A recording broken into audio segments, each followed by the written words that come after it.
तर मकर संक्रांतीचा सण जसा स्त्री वर्गासाठी नवदाम्पत्यासाठी खास असतो, अगदी तसंच तो लहान मुलांसाठी सुद्धा खूप खास असतो. कारण मकर संक्रांतीच्या दुसऱ्या दिवशी म्हणजेच किंक्रातीला अनेक घरामध्ये लहान मुलांचे बोरनान केले जाते.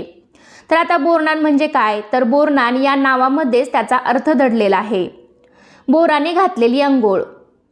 बोर म्हणजेच बोर आणि न्हाण म्हणजे अंघोळ. तर यावर्षी मकर संक्रांतीचा सण 14 जानेवारीला साजरा केला जाणार आहे आणि त्याच्या दुसऱ्या दिवशी म्हणजेच 15 जानेवारीला किंक्रांत आहे.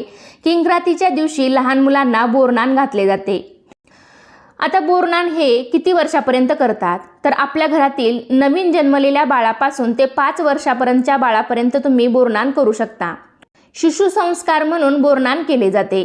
लहान मुलांना बदलत्या ऋतूची बाधा होऊ नये म्हणून या काळात उपलब्ध असलेली फळं जसं की बोरं, ऊसाचे तुकडे, गाजर, भुईमूग म्हणजे या सर्वांनी बाळाला अंघोळ घातली जाते.